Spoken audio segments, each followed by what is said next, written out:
अरे आकाश, मिशेल कहाँ गई? मुझे नहीं पता। अरे मेरी घड़ी कहाँ गई? मुझे ये भी नहीं पता। हाय फ्रेंड्स, मेरा नाम है हृदान और आज के लेसन में आपका तहे दिल से स्वागत करता हूं। आज के लेसन में हम बात करेंगे कि कैसे मुझे नहीं पता, आई डोंट नो को 14 अलग तरीकों में हम कह सकते हैं अंग्रेजी भाषा में। Let's get started.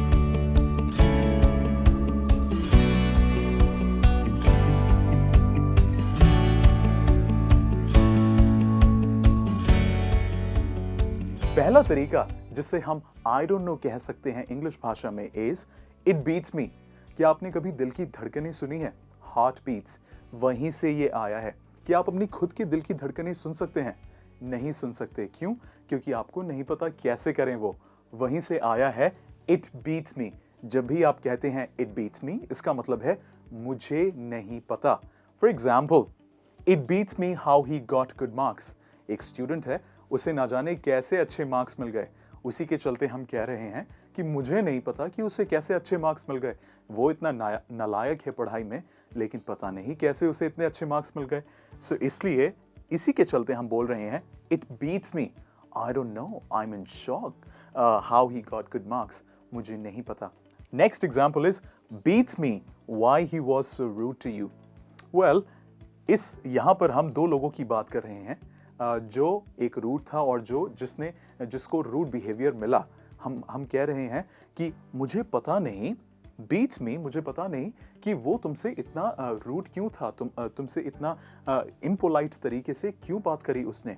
So it beats मी की जगह मैंने लिखा beats me only, and you can also write, आप लिख सकते हैं it beats me as well, बताने के लिए कि मुझे नहीं पता चल रहा कि वो आपसे इतना रूड क्यों था। Next phrase is beats me how she found out I was leaving the country. मुझे नहीं पता कि उन्हें कैसे पता चला कि मैं देश छोड़ने जा रहा हूं। Beats me is मुझे नहीं पता। चलिए देखते हैं ऐसा दूसरा कौन सा फ्रेज है जिसमें हम I don't know को हटाकर क्या कह सकते हैं। It is I am in the dark. जब भी आप अंधेरे में होते हैं, क्या आप चीजें देख सकते हैं आसपास? आप नहीं देख सकते। क्यों? क्योंकि आपकी आंखों में आसपास रोशनी नहीं है। सो आप कुछ नहीं देख सकते। यू डू नॉट नो, आपको नहीं पता कि आपके आगे क्या है, आपके आजू बाजू क्या है। अगर आपको कोई चीज नहीं पता तो आप कह सकते हैं I am in the dark, I don't know. For example, the students in grade 10 are still in the dark about their future. जो बच्चे 10वीं कक्षा में पढ़ते हैं, उन्हें नहीं पता होता कि वो अपने फ्यूचर में क्या करना चाहते हैं। वेल, हम हर बच्चे को जनरलाइज नहीं कर सकते, लेकिन मोस्ट ऑफ द स्टूडेंट्स, बहुत सारे बच्चों को नहीं पता होता, वो डार्क में होते हैं। They are in the dark about their future. Next is we are in the dark about how the money was lost. किसी इंसान के बहुत सारे पैसे गुम चुके हैं और वो कह रहे हैं कि मुझे नहीं पता कि कैसे मेरे पैसे गुम गए, और इसके चलते वो कह रहे हैं we are in the dark, I don't know कि पैसे कैसे गुम गए। नेक्स्ट फ्रेज जो हम यूज कर सकते हैं आई डोंट नो के लिए, वो है सर्च मी। इसका मतलब बहुत ही फनी है हिंदी में। इसका मतलब है ढूंढ लो, अगर मेरे पास मिले तो तुम ले लेना, ढूंढ लो। Well, it is just like that, quite funny. जब भी आपसे कोई पूछे कि आपको पता है वो चीज कहां पर है, देन आप कहेंगे ढूंढ लो। इसका मतलब सर्च मी, मुझे नहीं पता। For example, where is Jack? क्या तुम्हें पता है जैक कहां पर है? और आप कह रहे हैं ढूंढ लो, सर्च मी, मुझे नहीं पता। एक इंपॉर्टेंट चीज जो याद रखने की जरूरत है वो है कि आप इसे फ्रेंड्स एंड फैमिली के साथ ही यूज कर सकते हैं मेरे दोस्तों। Next example, he performed well on the interview, will he get the job? Search मी। आप कह रहे हैं कि उसने अपने इंटरव्यू में बहुत बेहतरीन तरीके से परफॉर्मेंस दी और आप पूछ रहे हैं कि क्या उसे नौकरी मिलेगी? आप कह रहे हैं सर्च मी, ढूंढ लो, मुझे नहीं पता। सो दिस इज एक ऐसा तरीका है जिसे आप फनी तरीके से आप बोल सकते हैं I don't know. Next phrase है be in a blind spot. आपको याद है एक फ्रेज था जिसमें हमने डार्क शब्द का यूज करा था आई डोंट नो के लिए। ये कुछ वैसा ही है। जब भी हम ब्लाइंड होते हैं तो क्या होता है, हम अंधकार में होते हैं, हम अंधेरे में होते हैं, हमें कुछ नहीं दिखता अपने आसपास। ऐसे ही ब्लाइंड स्पॉट का मतलब होता है मुझे नहीं पता। For example, I'm pretty good at English, but I have a blind spot when spelling is concerned. That means मैं अंग्रेजी भाषा में बहुत अच्छा हूँ, लेकिन जहाँ तक स्पेलिंग्स की बात आती है मैं अंधेरे में हूँ। मुझे नहीं पता कि स्पेलिंग्स के रूल्स क्या हैं और स्पेलिंग्स को कैसे यूज़ करा जाता है जब भी मैं अंग्रेज़ी लिखता हूँ, अंग्रेज़ी में वर्ड्स लिखता हूँ तो। Next example, what time does the library close? I am in a blind spot. कि लाइब्रेरी किस टाइम बंद होती है, क्या आपको पता है? तो सामने वाला इंसान कहता है कि आई am in a blind spot, कि मुझे नहीं पता, मैं अंधकार में हूँ। वेल, हिंदी में ट्रांसलेशन थोड़ी सी फनी हो जाती है, लेकिन अगर कोई अंग्रेजी में बोले देन इट इज़ बहुत ही नॉर्मल है, क्योंकि सब ऐसे ही बात करते हैं इंटरेस्टिंगली। अगर आप किसी चीज़ के बारे में आपको बिल्कुल भी जानकारी नहीं है तो सिंपली कहें आई am in a blind spot. Next देखते हैं, can't remember of the top of my head. यानी कि अगर आप मुझसे अभी पूछेंगे कि उस चीज़ के बारे में इंफॉर्मेशन, तो मुझे क्या पता, अभी मेरे दिमाग में उसके लिए इमीडिएटली कोई आंसर नहीं है। For example, I can't remember the final date of the semester exam of the top of my head. आप मुझसे पूछ रहे हैं कि सेमेस्टर एग्जाम की फाइनल डेट पता है क्या है? आप कह रहे हैं डेट शीट मेरे हाथ में थोड़ी है जो मैं तुम्हें अभी बता दूंगा। मैं अभी of the top of my head आपको नहीं बता सकता। दोबारा से, off the top of my head. Next example, I'm sorry I can't remember off the top of my head where I kept the keys for the car. Well, आपकी बहन आपसे पूछ रही हैं, भैया आपको पता है कि गाड़ी की चाबियां कहाँ रखी हैं? और आप कह रहे हैं मुझे नहीं पता, अगर आप मुझसे अभी पूछोगे तो आपको देखना चाहिए कि वो कहाँ पर हैं। So off the top of my head, immediately अगर ऐसे पूछोगे तो मुझे नहीं पता उसके बारे में। So to say I don't know, आप कह सकते हैं off the top of my head. Next one is I am still seeking to answer that, यानी कि मैं अभी भी जानकारी ले रहा हूं इस क्वेश्चन का आंसर देने के लिए आपको सही तरीके से। I am still seeking to answer whether Kate's interested in me or not. मैं अभी भी जानने की कोशिश कर रहा हूं कि केट मुझ में इंटरेस्टेड हैं, मेरे साथ रिलेशंस बनाने में, मुझसे शादी करने में इंटरेस्टेड हैं या नहीं हैं। Next example, I'm still seeking to answer if I'm traveling to the UK this summer or not. मैं अभी भी जानने की कोशिश कर रहा हूँ, कंफर्म नहीं हुआ है कि मुझे यूनाइटेड किंगडम जाने को मिलेगा या नहीं मिलेगा इस समर वेकेशन में। सो आप कह रहे हैं seeking to answer, जानने की कोशिश कर रहा हूँ अभी भी। The next phrase is Let me check on that and get back to you. बहुत ही फॉर्मल तरीका है अंग्रेजी में बात करने का कि मुझे थोड़ा वक्त दें, मैं इसके बारे में चेक करता हूँ और आपको बताता हूँ। Let me check on that and get back to you. दो चीजें हैं, check on that, comma, and get back to you. मुझे टाइम दें चेक करने का और उसके बाद मैं आपको रिस्पॉन्ड करूंगा, रिप्लाई करूंगा। For example, let me check on what is there in the dinner today and get back to you. मुझे थोड़ा टाइम दें पूछने के लिए कि आज रात को खाने में क्या बन रहा है और मैं आपको उसके बारे में बताता हूँ। फॉर एग्जाम्पल, इंपॉर्टेंट पार्टी है घर पर और आपको नहीं पता कि क्या है, बर्थडे पार्टी है किसी की, और आप कह रहे हैं मैं कॉल करता हूँ और मैं पूछता हूँ क्या है, मुझे थोड़ा वक्त दें उसके लिए। Next one is let me check on who all will come to the party and get back to you. Same context में आप कह रहे हैं कि मुझे नहीं पता कौन कौन आ रहा है पार्टी में, मैं एक बार चेक करता हूँ और फिर मैं आपको बताता हूँ।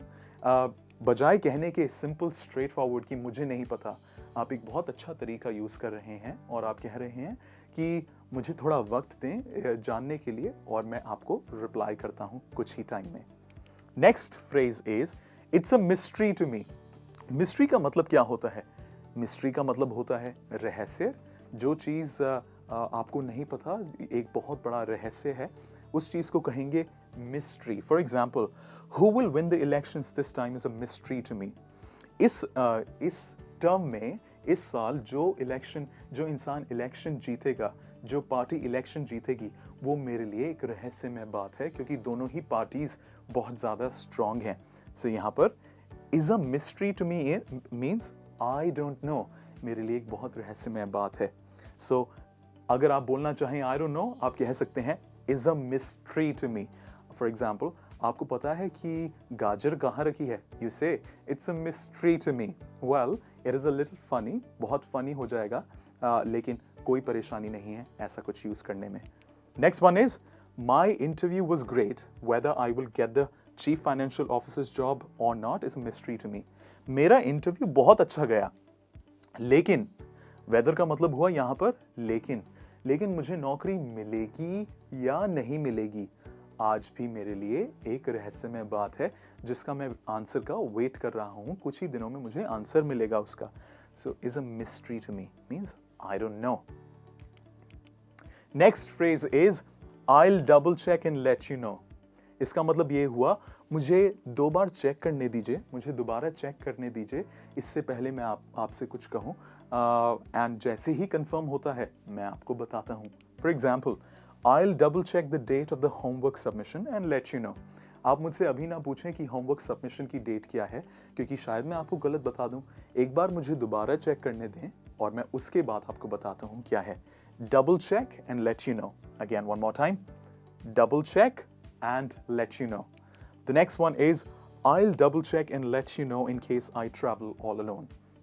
मैं दोबारा चेक कर कर बताता हूँ, मुझे थोड़ा वक्त दें कि मैं अकेला ट्रैवल करने वाला हूँ या फिर किसी और के साथ ट्रैवल करने वाला हूँ. इमेजिन कहीं किसी डेस्टिनेशन पर जाना है एंड आपको अभी भी कंफर्म नहीं है कि आपके दोस्त हाँ करेंगे या नहीं, तो आप कह रहे हैं मैं दोबारा चेक करता हूँ अपने दोस्तों के साथ और फिर आपको बताता हूँ. Double check and let you know. Simple straight I don't know ना बोलिए, बोलिए दोबारा चेक कर कर बताता हूँ आपको. The next phrase is, अगला phrase है I'm afraid I'm not the best person to answer that. One of my favorite phrases, मेरे बहुत सारे favorite phrases में से एक phrase ये भी है I don't know बोलने के लिए, क्योंकि ये बहुत ज़्यादा respectful phrase है.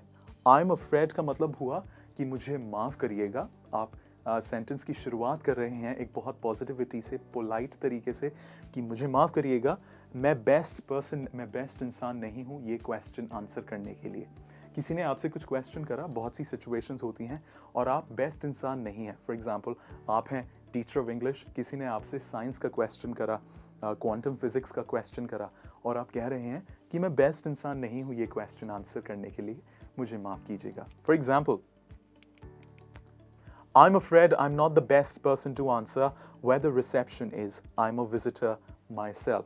कोई पूछ रहा है आपसे कि क्या आपको पता होगा रिसेप्शन कहाँ पर है, तो आप कह रहे हैं माफ़ कीजिएगा, मैं बेस्ट पर्सन नहीं हूँ ये क्वेश्चन आंसर करने के लिए, क्योंकि मैं यहाँ पर खुद ही एक विजिटर हूँ, यहाँ पर मैं खुद ही पहली विजिट लेकर आया हूँ, आप मुझसे क्या पूछ रहे हैं. Next example is I'm afraid I'm not the best person to answer who Mr. Brown is. मुझसे ना पूछिए, माफ़ कीजिएगा, क्योंकि मुझे नहीं पता होगा मिस्टर ब्राउन कौन है.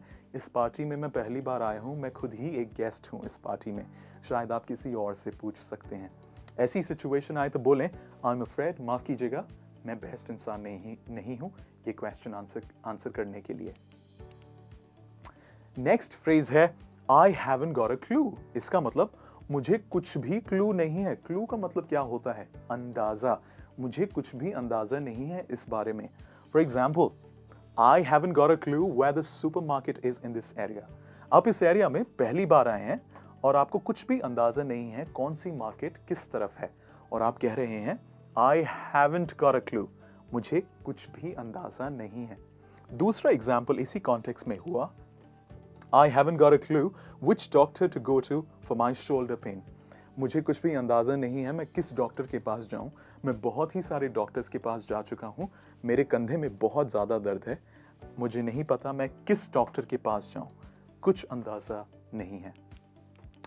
अगला फ्रेज है I haven't got the faintest idea.